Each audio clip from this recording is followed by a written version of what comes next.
रियो hello friends, कैसे हैं आप सब। आशा करते हैं आपकी तैयारी बहुत अच्छी चल रही होगी। एंथ्रोपोलॉजी के ही सीरीज़ में, सोशल एंथ्रोपोलॉजी के सीरीज़ में आज बात करेंगे हम रिलीजन के बारे में। रिलीजन बहुत इम्पॉर्टेंट चैप्टर है, टॉपिक है आपके सोशल एंथ्रोपोलॉजी में। उसे समझना और जानना बहुत ज़रूरी है, खासकर उन लोगों के लिए जिनका बैकग्राउंड एंथ्रोपोलॉजी नहीं रहा है या सोशल ह्यूमैनिटीज़ या सोशियोलॉजी नहीं रहा है। ठीक है, तो उन लोगों के लिए जो साइंस बैकग्राउंड से, कॉमर्स बैकग्राउंड से या किसी नॉन ह्यूमैनिटी बैकग्राउंड से आते हैं, तो उनके लिए ये थोड़ा सा लिटिल बिट डिफ़िकल्ट आप कह सकते हैं। लेकिन ये एक्चुअली बिल्कुल भी डिफ़िकल्ट नहीं है। जो हम डे टू डे लाइफ में सोचते हैं, देखते हैं, करते हैं, ऑब्जर्व करते हैं, अनुभव करते हैं, वो सारा कुछ वही है। ठीक है, तो एक बार मेरी बात ध्यान से सुनिएगा और इस वीडियो को पूरा देखिएगा। और वीडियो के साथ साथ मैंने अपने नोट्स शेयर किए हैं इसमें, और मैं साथ साथ इसको डिस्कस करते जाऊंगी। आप चाहें तो इसका स्क्रीनशॉट ले सकते हैं, और इसको फर्स्ट टाइम अगर सुन रहे हैं तो 1 से 2 बार सुन लीजिएगा, तो आपको एकदम से याद हो जाएगा। ठीक है, तो चलिए जानते हैं रिलीजन मैंने क्या लिखा है। इसमें फर्स्ट पॉइंट है, religion is a super naturalism. Religion, पहले मैं बता दूं धर्म क्या है। धर्म थोड़ा बहुत आप सारा कुछ, सब जो भी देख रहे हैं हमारा वीडियो, वो थोड़ा बहुत सारे जानते होंगे कि रिलीजन क्या है, धर्म क्या है। तो सभी किसी ना किसी धर्म से, जब वो बेबी पैदा होता है तब तो कुछ नहीं होता, लेकिन जैसे वो दुनिया में आता है वो किसी ना किसी धर्म से अटैच कर ही दिया जाता है। ठीक है, तो ये आप सौभाग्य समझ लीजिए, दुर्भाग्य समझ लीजिए, या एक नीड समझ लीजिए, जो भी है। जैसे मेलिनोव्स्की ने इसे एक नीड बताया है हमारे लिए, कि हमारी एक आवश्यकता है, 7 आवश्यकताओं में से एक आवश्यकता हमारा रिलीजन भी है। तो कोई भी चीज़ यूं ही नहीं बनी थी हजारों हजारों साल में, उसका कुछ एक पर्पस था, और वो पर्पस था वेलफेयर का, वेलनेस का, कि हम सरवाइव करें, हम अपने आप को पूरे जीव जंतुओं में एक्सेल कर सकें। हम वो सर्वाइवल या फिटनेस वाली बात की आप कह सकते हैं कि डार्विनिज्म थियरी यहाँ करती है। ठीक है, रन करती है। तो आप सारे समझ रहे हैं, हमारा क्रिमिनल कैपेसिटी बढ़ता गया, हम ज़्यादा कॉग्निटिव स्किल और हमारा ज़्यादा साइकोसोमेटिक स्किल बढ़ता चला गया, हम ज़्यादा सोच विचार वाले हो गए। और जब ज़्यादा सोच विचार वाले हो गए तो ज़्यादा ही ऑब्जर्व करना शुरू कर दिया। अब गाय भैंस तो ऑब्जर्व करने नहीं जाती, बारिश क्यों हो रहा है और बिजली क्यों चमक रही है। ठीक है, वो हम लोग करते हैं। अब जब हम लोग करते हैं तो हमेशा सोचेंगे भाई ऐसा क्यों होता है। अब ऐसा इसलिए होता है, फिर सोचना शुरू करेंगे, उसके पीछे तरह तरह की ऑब्जर्वेशन करेंगे कि यहाँ होता है तो यहाँ नहीं होता, यहाँ कम होता है। मतलब जो भी हजारों साल तक लोगों ने सोचा, इंसानों ने देखा, सुना, समझा, उसको महसूस किया, वो सब कुछ कहाँ पे एग्जीक्यूट करके, किस फॉर्म में वो मैनिफेस्ट हुआ, वो हुआ रिलीजन के फॉर्म में। ठीक है, वो किस चीज के फॉर्म में दिखा, वो रिलीजन के फॉर्म में दिखा। ठीक है, तो यही चीज है कुल मिला के। तो हम ये जो हिंदू, मुस्लिम और क्रिश्चियन और ये सारा कुछ है, ये कुछ नहीं है, that is the manifestation of observation, जो हम नहीं समझ पाते हैं, जो हम हमारे समझ के परे है। ठीक है, दैट इज द रिलीजन। अब वही बात है, तो उसी बात को हम यहाँ शब्दों में लिख देते हैं, और जो एंथ्रोपोलॉजिस्ट है वो अलग अलग जगह पे, अलग अलग नेटिव्स के बीच में जाके रह के, अलग अलग तरह से समझ के, उसको ऑब्जर्व करके, और ये समझने की कोशिश करें कि आखिर ये क्या चीज है, कैसे आया, कितने तरह के हैं, क्या इसकी वैरायटी भी हो सकते हैं, किस तरह के लोग किस तरह की चीजें ऑब्जर्व करते हैं, यही इसका ओरिजिन कैसे हुआ, दैट इज ऑल। ठीक है, तो देखते हैं। फर्स्ट पॉइंट मैंने यहाँ पे लिखा है, religion is a super naturalism. मैंने बताया ना, नेचुरल नहीं है ये, बताया कि सुपर नेचुरलिज्म है, नेचुरलिज्म से ज्यादा आगे। ठीक है, super naturalism that consist of a system of, ध्यान से सुनिएगा, that consist of a system of belief, thought and action। एक मिनट में फैन ऑफ कर दूं थोड़ा। consist of a system of belief, thought and action, simple. ये एक सुपर नेचुरलिज्म है, और इसमें क्या क्या शामिल है, बिलीफ आपका, थॉट आपका, और उसके हिसाब से लिया गया एक्शन आपका। समझ आ गया। It lies in the core of all primitive and civilised culture. जब स्टडी किया गया तो पाया गया ये सभी के कोर में है भाई, ये सभी प्रिमिटिव और सिविलाइज्ड कल्चर का नीड है। ठीक है, it acts as an internal controlling force for the society and provides the people with morality. Simple है, अगर भगवान का डर नहीं होगा तो लोग एक दूसरे को मार देंगे। उन्हें ये नहीं पता होगा कि हम ये पाप कर रहे हैं तो हमको पाप लगे। आखिर पाप उनका कॉन्सेप्ट कैसे आया है, यही तो मोरालिटी है। तो इस तरह से कंट्रोलिंग फोर्स है, जो हमारी सोसाइटी में रन करता है और सभी को अपने ठिकाने पे रखता है। समझ आई बात? तो दिस इज द रिलीजन।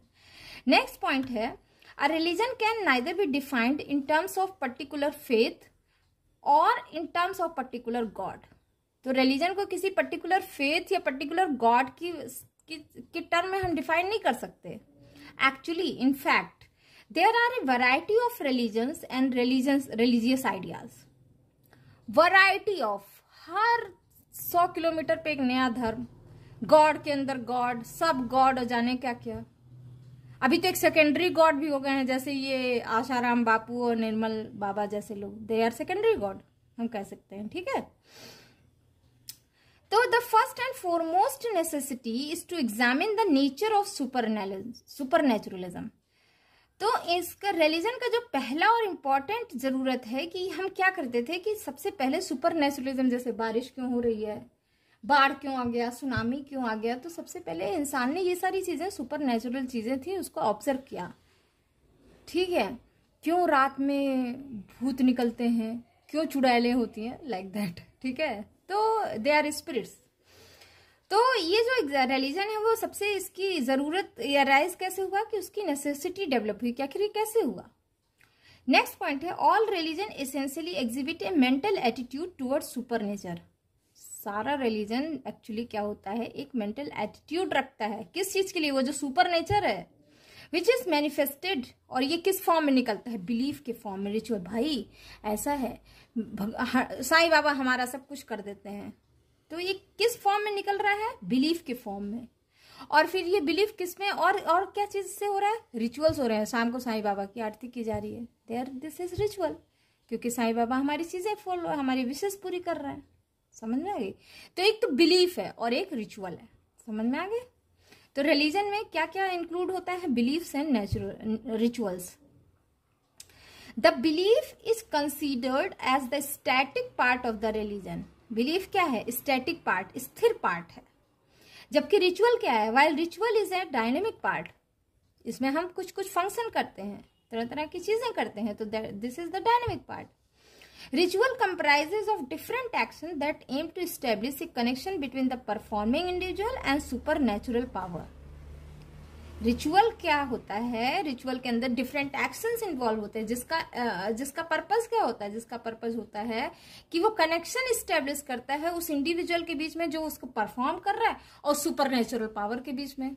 भाई हम आरती क्यों करते हैं, हम पूजा क्यों करते हैं, ये जो रिचुअल करते हैं वो उससे उसका क्या फायदा है, उसका मतलब क्या है, वो क्यों होता है, वो क्या करता है, वो ये करता है कि एक कनेक्शन इस्टेब्लिश कर देता है। भाई साईं बाबा की पूजा कर रहे हैं तो वो इस्टेब्लिश कर रहा है कि हम सीधे साईं बाबा को, हम मेरे साथ और साईं बाबा के बीच में एक कनेक्शन इस्टेब्लिश हो जा रहा है थ्रू रिचुअल। ठीक है। बिलीफ क्या है, belief on the other hand has no direct impact, कोई इम्पैक्ट नहीं होता। It stands as a charter for ritual and provides a rational for the same. ये एक चार्टर, जैसे भाई ऐसा है कि अगर ये बिलीफ है, हमारा बिलीफ ये है कि अगर हम फूल, वो भी लाल कलर का, बेलपत्र वो भी 3 पत्तियों वाला, तो ये सारी चीजें किस में आती हैं, ये बिलीफ में आती हैं। लेकिन रिचुअल क्या है, ये जो बिलीफ होगा ये एक तरह का रिचुअल के लिए चार्टर बनाएगा कि ऐसे ऐसे करना है। तो वही पॉइंट है कि it stands as charter for rituals and provides a rational for the same. यहां तक समझ में आ गया।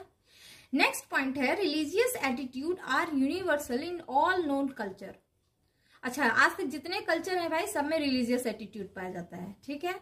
दे have been associated with homo sapiens for the last 60,000 years. Mount वो आया था ना क्रो-मैग्नन, ठीक है, तो वहां से हमको मिल रहा है एविडेंस कि भाई रिलीजियस बिलीफ्स थे। बहुत सारे बरियल्स इवन निएंडरथल टाइम में भी थे, क्योंकि बहुत सारे बरियल्स, बहुत इंटेंशनल बरियल था। इंटेंशनल मतलब ये कि जो डेड बॉडी बरी किया गया था, बरियल हमको मिला, उसमें पाया गया कि भाई पैर बंधे हुए हैं और वो उसी फॉर्म में है कि जैसे मदर के वो वूम में रहता है। दूसरी बात, कुछ पॉलन ग्रेन्स भी पाए गए हैं, इसका मतलब कुछ इंटेंशनल बरियल है। ठीक है। तीसरी बात कि ऑल जो जितने बरियल्स थे उसमें सारे नॉर्थ की तरफ हेड है, तो ये कुछ ऐसा इंटेंशनल बरियल था जो ये शो करता है कि there are some kind of religious belief during the burial practice. ठीक से, तो वो जो रिचुअल परफॉर्म करते थे, तो दैट इज द रिलीजन। अब अगर कोई डाउट होगा तो आप नीचे कमेंट में जरूर लिखिएगा, मैं अगले वीडियो में उसको रेक्टिफाई करने की कोशिश करूंगी। ठीक है, नेक्स्ट टॉपिक है ओरिजिन ऑफ रिलीजियस बिलीफ। तो इसके लिए डिफरेंट थियरीज दी गई कि भाई रिलीजियस बिलीफ का ओरिजिन कैसे हुआ। तो इसमें आते हैं फर्स्ट टाइलर आते हैं। ठीक है, सबसे इम्पोर्टेंट ईबी टाइलर, जो सबसे पहले इन्होंने बताया था 1871 में, इनकी बुक थी प्रिमिटिव माइंड। ठीक है, उसमें इन्होंने बताया कि religion has stemmed from out of fear. Religion कहां से निकल के आया? डर से। डर हुआ भाई बादल गरजा, हम डर गए, तो यानी कोई है जो सुपर नेचुरल पावर जो हमको डरा सकता है, तो इस तरह से हम उसको मनाने के लिए कि हमको डराए नहीं, तो इससे रिलीजन अराइज हुआ।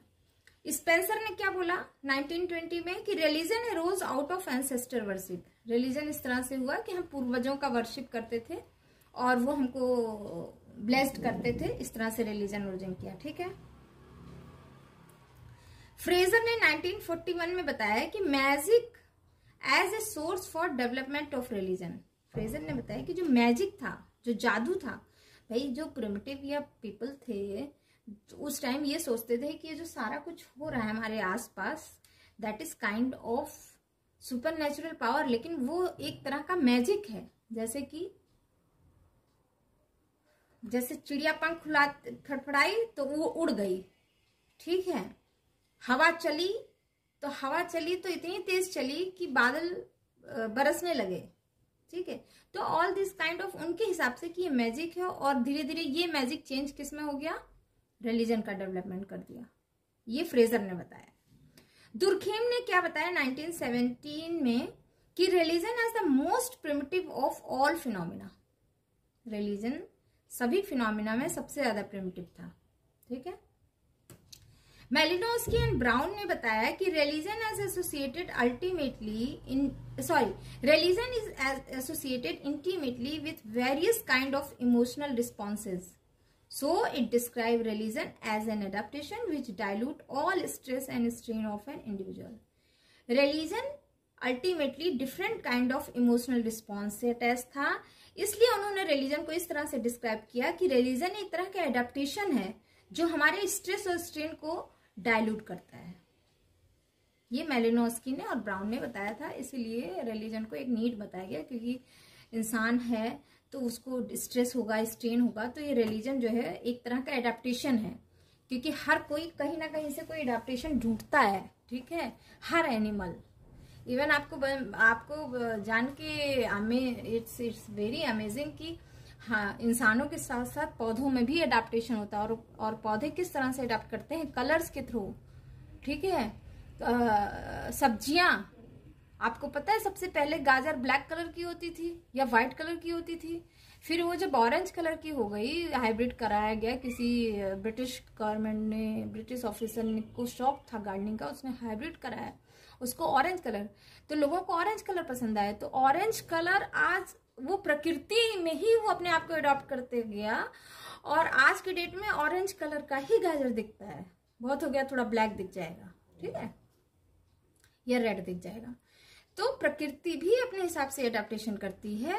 इसी तरह मेलिनोस्की ने बताया कि ये जो स्ट्रेस और स्ट्रेन था लोगों के अंदर, ये रिलीजन डेवलप करके वो एक तरह से अडॉप्ट किए खुद को।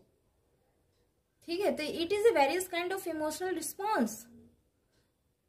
सो रिलीजन एज एन एडेप्टेशन लिया गया, जिससे उसका जो मुश्किल है वो डाइल्यूट हो जाए। रिलीजियस बिलीफ या रिलीजन कैसे ओरिजिन हुआ, अब इसको डिटेल में हम समझेंगे नेक्स्ट वीडियो में किसी। अभी हम थोड़ा सा और आगे बढ़ जाते हैं, बात कर लेते हैं फंक्शन का। ठीक है, रिलीजियस फंक्शन, रिलीजन का फंक्शन क्या है। तो एक एंथ्रोपोलॉजिस्ट हुए SF नडाल ने 1954 में 4 मेन फंक्शन बताया रिलीजन के। वो क्या थे? पहला था कि religion has a capacity to supplement the view regarding the world of experience. This is an explanation strictly from the cosmological point of view. एक तो पहली चीज ये थी कि पहला फंक्शन ये था कि रिलीजन के अंदर एक कैपेसिटी थी कि भाई वो सबको एक्सप्लेन कर सकता है, जो भी हमारे आसपास वर्ल्ड में एक्सपीरियंस हो रहा है वो रिलीजन एक्सप्लेन कर सकता है। तो एक तो ये फंक्शन था रिलीजन का। दूसरा है religion has the capacity to announce and maintain moral values. ये तो अभी बताया मैंने कि रिलीजन के अंदर वो कैपेसिटी थी कि वो बताए कि ये अच्छा है, ये बुरा है, ये झूठ है, ये सच्चा है, ये पाप है, ये पुण्य है। ठीक है। थर्ड है religion has the competence to hold the individual in a society and to sustain the structure.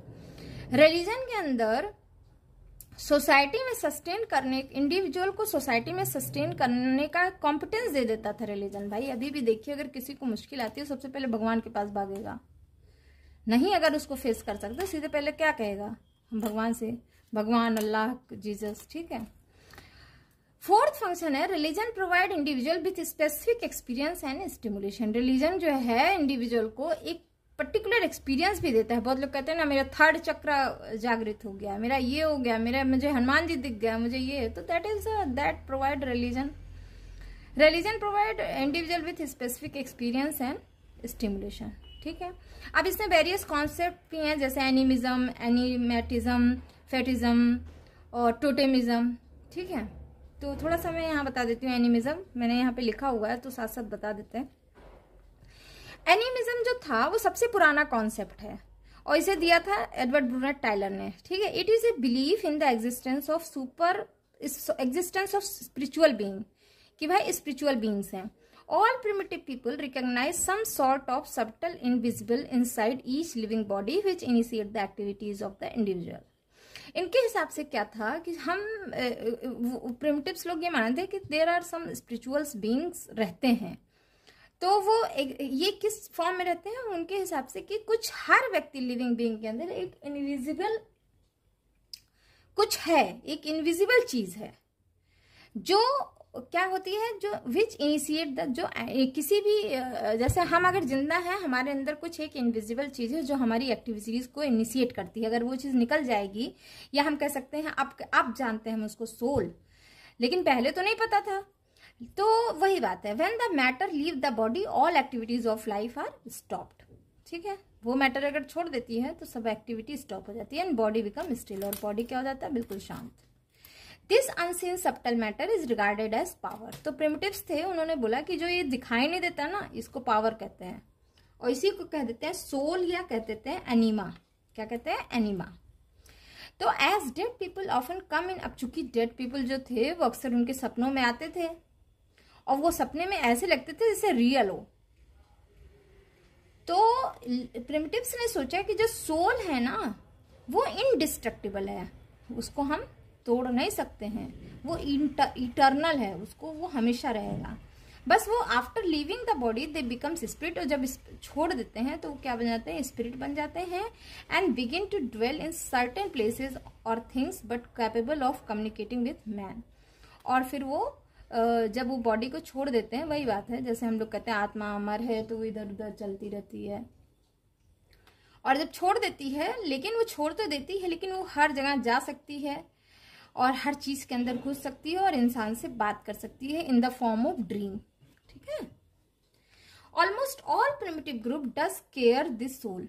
लगभग सभी जितने भी प्रिमिटिव पीपल हैं वो सोल की केयर जरूर करते हैं। Among the Lakhera of Assam the soul resemble the original body in appearance of size. Assam में लखेरा एक ट्राइब है जिनमें ये बिलीफ है कि सोल जो है ओरिजिनल बॉडी के अपीयरेंस में और साइज में होती है। कुकी ऑफ मणिपुर भी कंसिडर करते हैं soul as a minute replica of individual. Some Naga ये भी मानते हैं कि सोल एज शैडो और रिफ्लेक्शन, और मतलब मोस्टली ऑलमोस्ट सारे प्रिमिटिव बीइंग्स ये कहीं ना कहीं ये कंसिडर कर रहे हैं। तो इसका मतलब क्या है, this concept is called animism. This concept is called animism and it is proposed by Edward Brunett Taylor in 1971. एक बार इसको चेक कर लीजिएगा कब किया था। नेक्स्ट कॉन्सेप्ट है एनिमेटिज्म।